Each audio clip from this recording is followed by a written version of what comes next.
Let's now talk about the sources of Muslim law.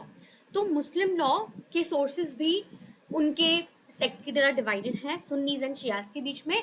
सुन्नीज consider Quran, इजमा, सुन्ना और सुन्नत, कियास and other sources like customs, precedents, legislations, equity and good conscience as their sources, whereas Shias consider Quran, Hadith, Imam's decisions, that is उनके leader के decisions, and Qiyas as their sources from which they derive authority.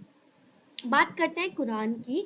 Quran दोनों ही सुन्नीज and Shias में बहुत ही ज़्यादा importance रखता है। Quran contains 6000 verses. It's considered as the voice of God, the messages of Allah. It's also known as Al Furqan, which basically shows us truth and basically removes falsehood from the society.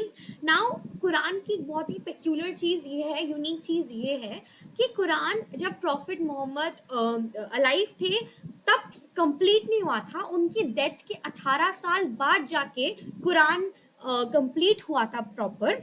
सो उनकी death के बाद Abu Bakr, who was the first caliph, who was elected by consensus of people, उन्होंने try किया था इसको systematise करने का। इसके बाद उस्मान ने ट्राई किया था and finally after 18 years of the death of profit Quran ने वो फॉर्म लिया जो कि वो जो प्रेजेंट में है। मतलब after 18 years of death of profit Quran ने एक ऐसा एडिशन ले लिया जो कि वो आज तक चला जा रहा है। मतलब आज तक कोई चेंज नहीं हुआ है उस प्रॉफिट की डेथ के 18 साल बाद से। So that was about Quran. So Quran, again, as we say, holy book of Islam, it's considered the most important precious for Islam. Now Sunnah or Sunnat and Hadith are basically traditions, practices, conduct, rituals emanating from Prophet, unke companions and unke successors. So successors like Ali. So basically सुन्नत and हदीस are basically practices and traditions जो कि profit के companions follow करते थे and उनको भी हमने एक सोर्स माना गया है। सो it's not just limited to prophet but also his companions, successors, etc. Now ijma was basically consensus of opinion or an agreement of opinion of companions of prophet and of various jurists. So basically सबसे primarily importance दी जाएगी पहले कुरान, फिर सुन्नत, हदीस, इसके बाद इजमा को। So it follows an order. जब सुन्नत एंड कुरान किसी चीज़ पे साइलेंट है तो हम इजमा को प्रेफर करेंगे। इसके बाद इजमा के बाद आता है कियास। कियास are analogical deductions and reasonings. कियास आर अगेन ये बेसिकली सबसे लास्ट में इसलिए आता है क्योंकि ये बेसिकली इंटरप्रेट करता है कुरान को, सुन्नत को एंड इजमा को। राइट। सो इसके अलावा जो सोर्सेज थे that were customs of course, like polygamy, like inheritance. जो कस्टम्स अगेन वही सारे एसेंशियल्स फुलफिल करने चाहिए, इमेमोरल एंटिक्विटी, रीजनेबल पीसफुल एंजॉयमेंट्स। इसके अलावा थे कस्टम्स, प्रेसिडेंट्स, जो डिसीजंस सिमिलर केसेस में अप्लाई किए जाते हैं, जुडिशियल डिसीजंस हो गए, स्टैट्यूट्स हो गए। स्टैट्यूट्स में हमारे पास आ जाएगा लाइक द वक्फ एक्ट। इसके अलावा आ जाएगा the Muslim women protection on rights of divorce, marriage act आ गया। So these are the basically acts जो कि बेसिकली एक्ट्स जो आ गए हैं through various decisions of the Supreme Court and High Court. Right. And equity, good conscience and fairness are the principles of natural justice. जब जजेस को, जब jurist को कुछ और नहीं मिलता है या कुछ और बेसिकली इनसफिशिएंट लीगल प्रोविजंस होते हैं तो they revert back to principles of natural justice. अब हम बात करते हैं स्कूल्स ऑफ मुस्लिम लॉ की। So schools of Muslim law have been divided onto Sunni and Shias. तो ये सुन्नी एंड शियाज आप मुस्लिम लॉ में हर जगह सुनेंगे बिकॉज ये बहुत सारे एस्पेक्ट्स में डिफर करते हैं। अगर सुन्नीज एंड शियाज के बीच में मैं आपको एक सबसे प्राइमरी डिफरेंस बता दूं, सबसे मेन डिफरेंस बता दूं, सुन्नीज बहुत जल्दी किसी चीज़ को इनवैलिड कंसिडर नहीं करते हैं एंड शियाज बहुत रिजिड होते हैं। Shias do not accept every aspect or do not accept everything present. हम आगे मैरिज में पढ़ेंगे, बट ये इनका मेन डिफरेंस है कि Sunnis are a little liberal and Shias are a little rigid in their structure and in their aspects. So let's move on to the difference. So Sunnis and Shias के बीच में एक और main difference है कि सुन्नीज अपने caliph, अपने leader, अपने खलीफा को जो है वो इलेक्शन के बेसिस पे कंसिडर करेंगे, एंड उनके लिए लीडर कौन होगा? जैसे इलेक्टेड लीडर थे अबू बकर, तो उनके लिए more than a religious leader, he will be an organizational head.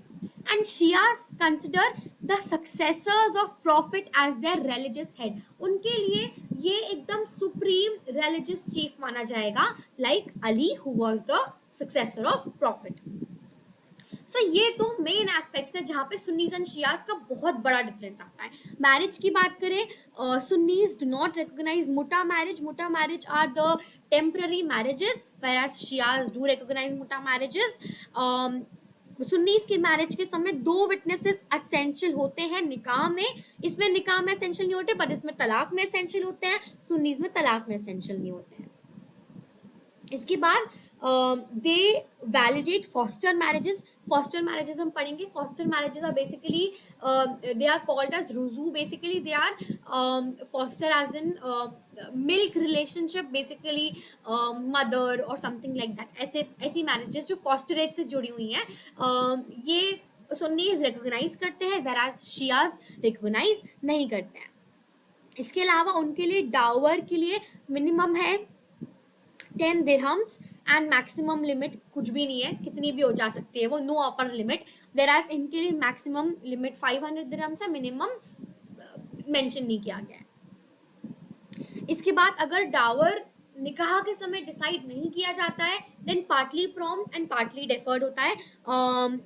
Prompt and deferred के बारे में हम डिफरेंस पढ़ेंगे, बट अगर प्रॉम्प्ट एंड डेफर्ड के बारे में एक सिंपल डिफरेंस मैं आपको बताऊं, डेफर्ड बाद में पे करते हैं, प्रॉम्प्ट उसी समय पे करते हैं एट टाइम ऑफ निकाह. इसके बाद अगर शियाज में डिसाइडेड नहीं है तो it will be fully prompt, fully prompt.